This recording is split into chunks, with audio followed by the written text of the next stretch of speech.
CBSE class 10th online students, welcome back after your summer vacations. Before summer vacations on 28th May, we appeared to face this paper. This was CRT May 2022, which included chemical reactions, light and life processes. These are three very important chapters from our course curriculum. So we will solve it. Okay. Now the first question is, these are 1 mark questions, so very short answer type questions in which MCQs are also included. Question number 1 is, in an activity to prove carbon dioxide is necessary for photosynthesis, chlorophyll can be removed from the leaf by A. Boiling in water, B. Boiling in alcohol, C. Washing with water and D. Washing with glycerin. So obviously boiling in alcohol आपको याद होगा, इसको हम decolourisation of leaf बोलते हैं. Decolourisation मतलब removal of chlorophyll, and removal of chlorophyll is done by boiling the leaf in alcohol because because the chlorophyll gets dissolved in ethanol, not in water. So you cannot remove chlorophyll just by boiling it in water. Question number 2 is, a student is to find the focal length of concave mirror, convex lens focusing a distant object. He will observe that the screen is on the same side as the object in both the cases. देखो, concave mirror is this, convex lens is this, right? Object, वो कह रहा था student is to find the focal length of concave mirror. तो focal length concave mirror की पता करनी है तो इन्फिनिटी से आने वाली rays coming parallel to each other, parallel to principal axis, will intersect each other actually in front of the mirror on the principal axis at point F, that this is its principal focus, and the distance between P and F is focal length, right? But if we want to find the focal length of convex lens, then it will be something like this. Hope you remember, this is F2, this is O, and the distance between O and F2 is the focal length of convex lens. So student is doing this. Practical में जब करते हैं तो obviously we don't take an object that is a sun that is actually at infinity, we take something that is at quite a distant place as compare to the aperture of the mirror और the lens. So a tree outside the window of the laboratory will also do.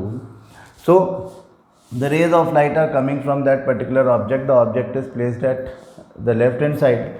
This is sign convention for both the cases, in mirror as well as the lens.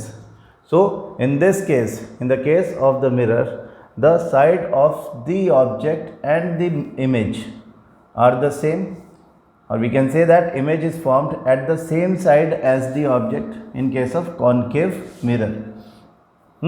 But in case of convex mirror, convex lens, the image object is at the left hand side, but the image is formed, that is the real image is formed at the right hand side. So the question is, he will observe that the screen is on the same side. Here screen will be here screen will be at the other side. Screen is on the same side as the object only in the case of concave lens. So in case 1 but not in case 2, B is the correct option, right? Concept related questions हैं.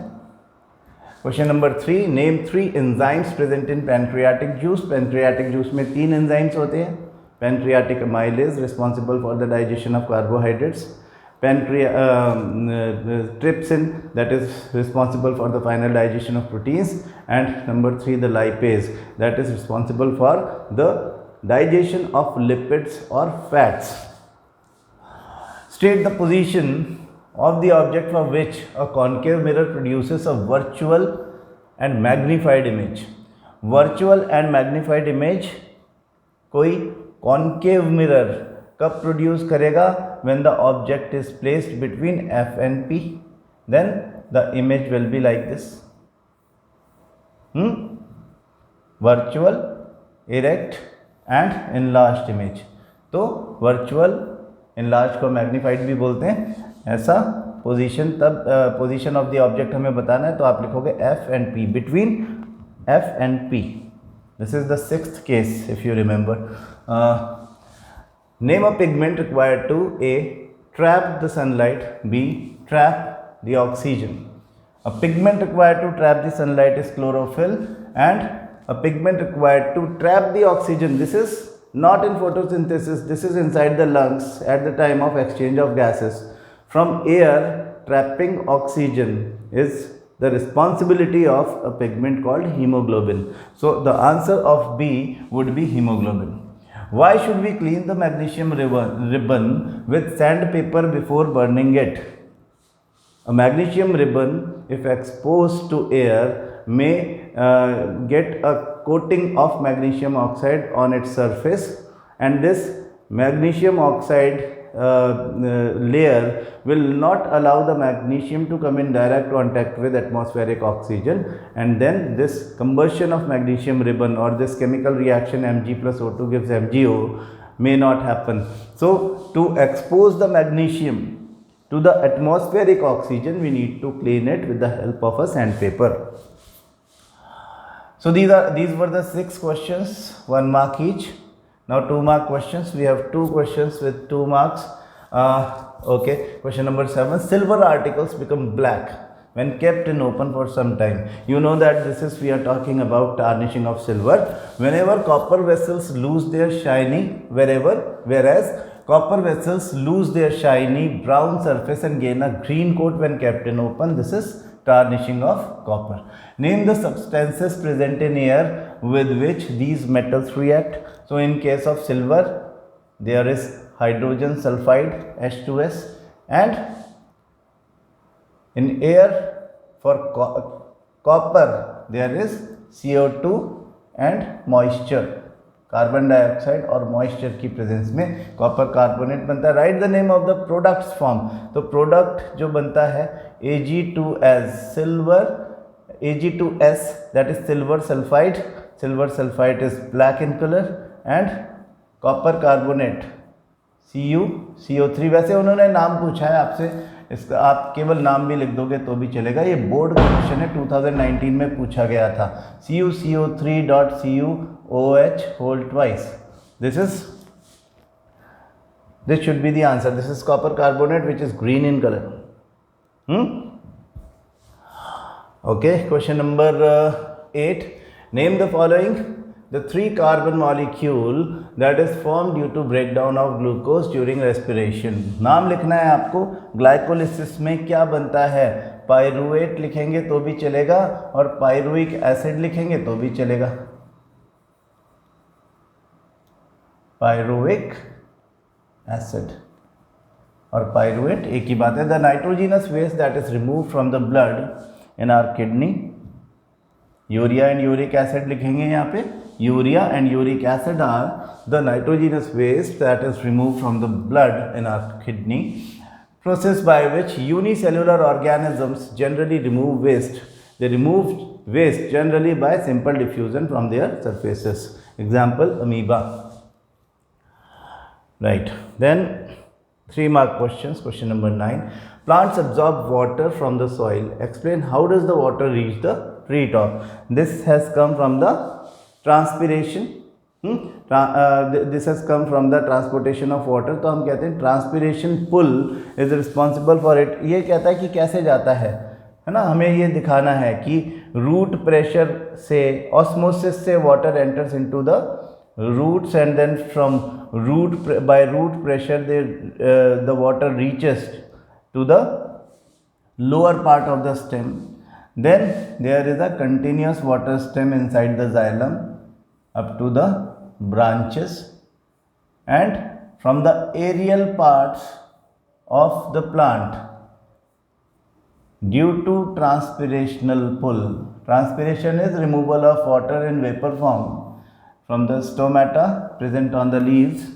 So transpiration की वजह से ट्रांसपिरेशनल पुल होता है. ट्रांसपिरेशनल पुल की वजह से water gets pulled in upward direction. We call it ascent of sap. This is performed by the dead cells of xylem called vessels. Specifically, vessels and tracheids are responsible for the transportation of water like this, or ascent of sap. Sap बोलते हैं water plus minerals dissolved inside the water. So due to transpirational pull, the water is pulled in upward direction. This is a unidirectional flow and this is a passive transport because no energy by the plant is invested into it. Plant की energy इसमें खर्च नहीं होती है, ठीक है. तो water moves throughout the plant with the help of this transpirational pull. We call it ascent of sap. ये सारी बातें आपके आंसर में आना चाहिए. A 10 centimeter tall object is placed perpendicular to the principal axis of a convex lens. ये भी board का क्वेश्चन है, न्यूमेरिकल है, तो हम थोड़ा जगह ले लेते हैं इसके लिए. A 10 centimeter tall object is placed perpendicular to the principal axis of a convex lens of focal length 12 centimeter. The distance of the object from the lens is 18 centimeter. Find the nature, position and size of the image formed. ऐसा question रहेगा तो हमको given लिखना चाहिए सबसे पहले. A 10 centimeter tall object मतलब h is plus 10 centimeter. Object height is always taken in positive. Placed perpendicular to the principal axis of a convex lens of focal length. Convex lens का focal length भी towards the right hand side positive में लिया जाता है, plus 12 centimetre. The distance of the object from the lens is 18 centimetre.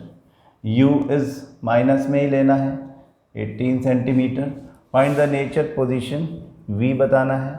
Nature तो आपको वैसे ही पता चल जाएगा कि ये real inverted and enlarged image बनने वाली है.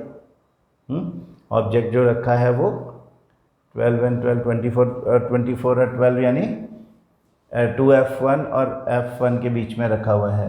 तो ऐसी कंडीशन में हमेशा beyond 2f2 real inverted and enlarged image बनती है. साइज ऑफ द इमेज भी पूछा है. हाँ, magnification has to be greater than 1. Size of the image मतलब 10 सेंटीमीटर से ज़्यादा बड़ा ऑब्जेक्ट बनेगा, इमेज बनेगा. तो अपन देखो इसको कर लेते हैं. लेंस का केस है ना, ध्यान रखना है गलती नहीं हो. ये लेंस का केस है तो 1/f equal to 1/v minus 1/u. The lens formula should be used. So हमें v निकालना है तो 1/v equal to 1/f plus 1/u. ठीक है, छोटी छोटी गलतियां नहीं करेंगे तो कभी कोई गलती नहीं होगी. 1/v equal to 1/u minus में था, इसे उठा के इधर रखा, प्लस में हो गया, ऐसे लिख दिया है. ठीक है, फिर f की वैल्यू डालो. f हमारा प्लस में था, प्लस 12, u हमारा माइनस में है, माइनस 18. तो प्लस 12 प्लस हमेशा ब्रैकेट लगाओ माइनस 18. ये आदत डाल लो कि ब्रैकेट लगाना है माइनस वाली वैल्यू से पहले, जिससे कि गलती नहीं हो जाए. 1/v equal to 1/12. अब ब्रैकेट ओपन होगा तो ये माइनस हो जाएगा 1/18. अब इसको आराम से सॉल्व कर लो. यहाँ पे LCM लेना है तो 36 हो जाएगा. 12 3 ज़ा 36, 3 1 ज़ा 3, माइनस 18 2 ज़ा 36. क्या बना 1/36. मतलब 1/v का वैल्यू 1/36 प्लस में आया है तो v क्या बना हमारा, v has to be plus 36 centimetre. Plus 36 centimetre यानी बियॉन्ड 24 पर 2f2 का वैल्यू है. तो हम यही कह रहे थे कि बियॉन्ड 34 मतलब बियॉन्ड 2f2 होगा. h डैश जो है वो निकालना है तो मैग्नीफिकेशन का फॉर्मूला लिख लेंगे h dash upon h equal to, magnification का फॉर्मूला है ना ये, इक्वल टू लेंस के लिए v अपॉन यू प्लस का रहेगा। हमारे पास h, v और u तीनों वैल्यूज आ चुकी हैं, तो h dash is simply v upon you into H. ये वाला h उठा के यहाँ रख दिया है। अब इनको अपन सॉल्व कर लेते हैं। v का वैल्यू अभी अभी हमने निकाला था प्लस 36, u इज माइनस 18 है ना, u इज माइनस 18, और ये तो हमारा h जो है वो तो हमारा है ही 10 सेंटीमीटर, वो प्लस ही होता है। तो एक माइनस हमको यहाँ पे दिख रहा है, सिंपली सॉल्व कर दो। 2 इंटू 10 माइनस 20 सेंटीमीटर, यानी डबल द साइज ऑब्जेक्ट का जो साइज था उसका डबल द साइज। अगर यहाँ पे मैग्नीफिकेशन भी पूछ लेते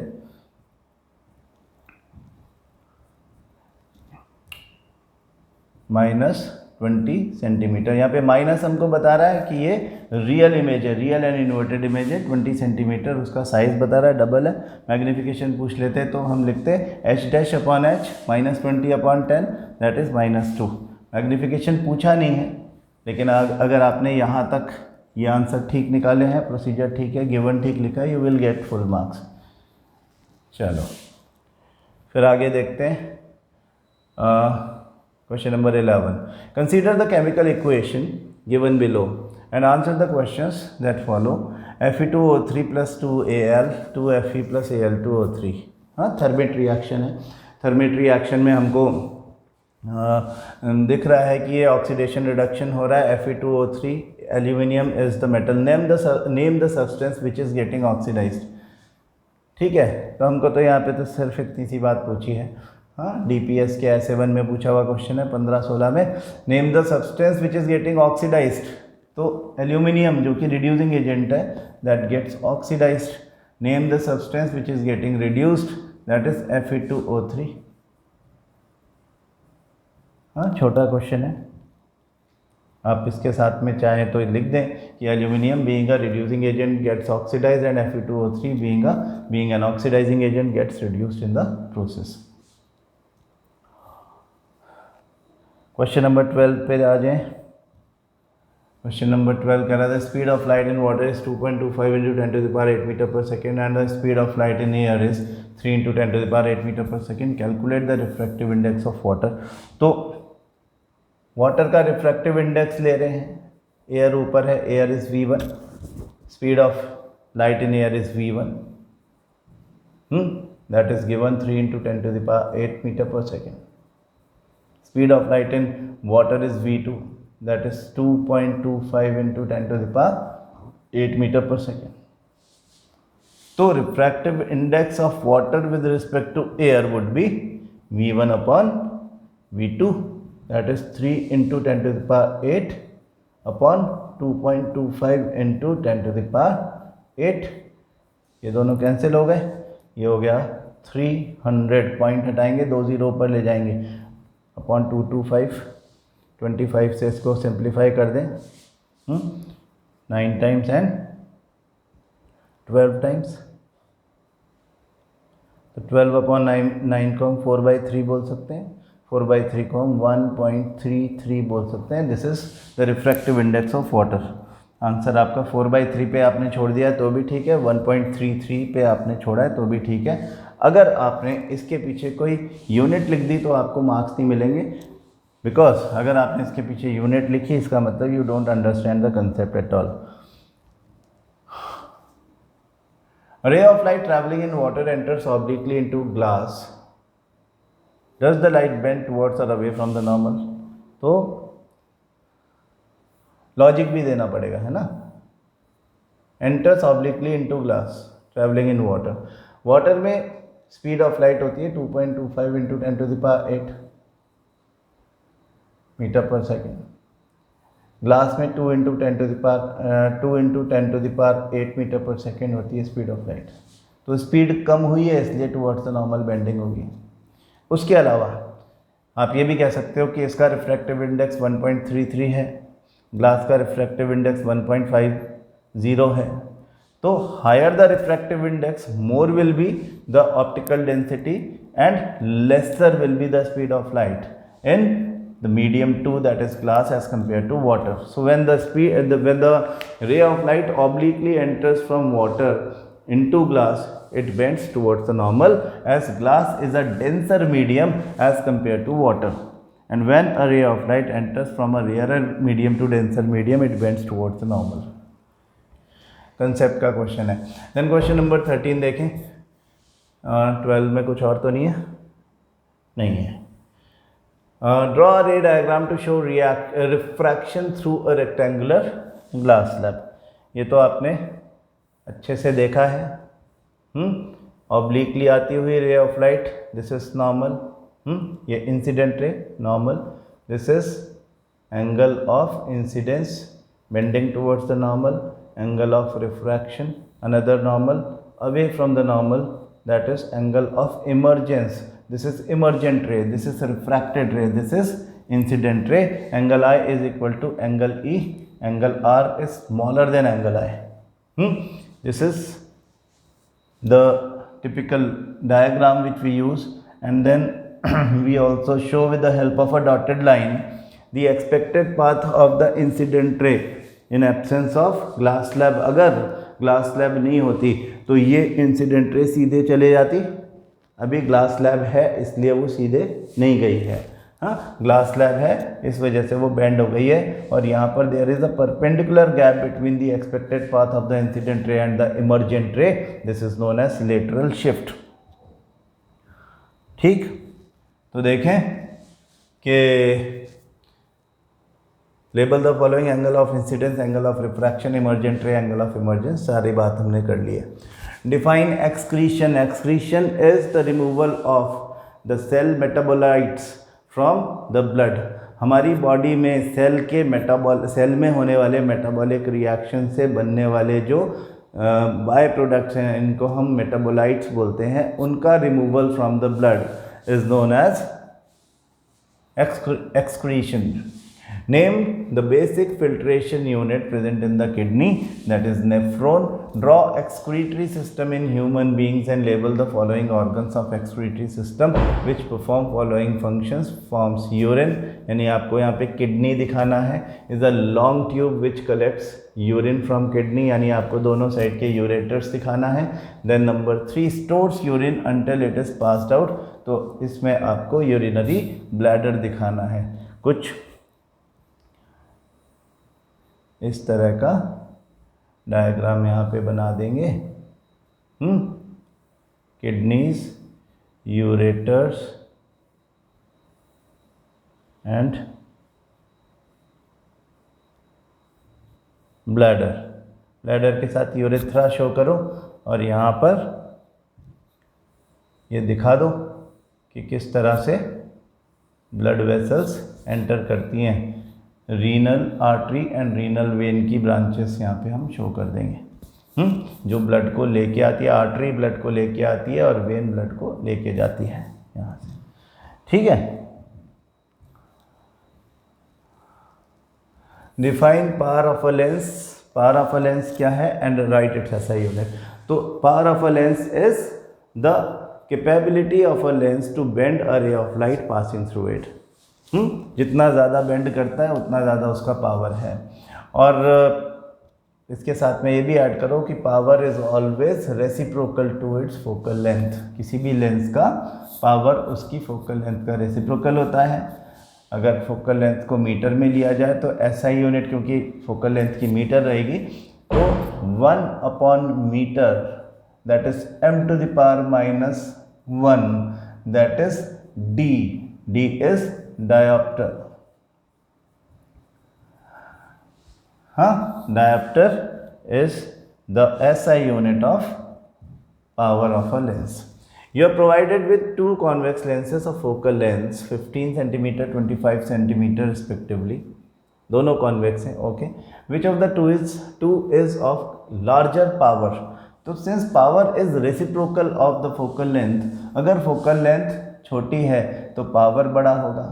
हाँ, P इक्वल टू 1/15 सेंटीमीटर है तो ऊपर 100 डालना पड़ेगा इंटू 100, तो 100/15 इसको बोल सकते हो और उसको 100/25 बोल सकते हो।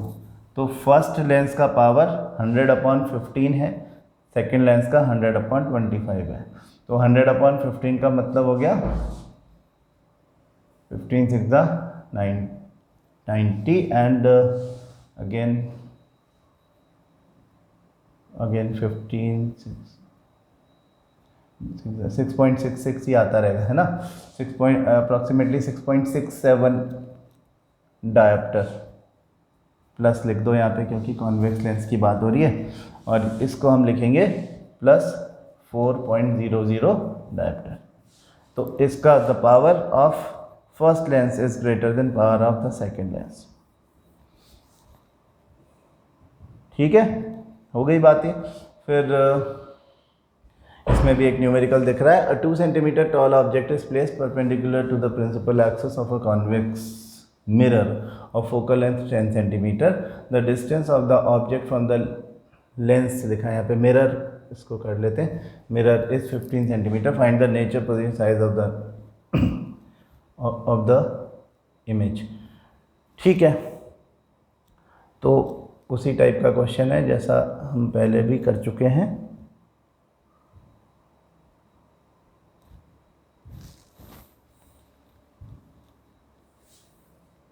इसका सी पार्ट हम अपनी शीट पे कर लेते हैं, हमें थोड़ी सी जगह मिल जाती है।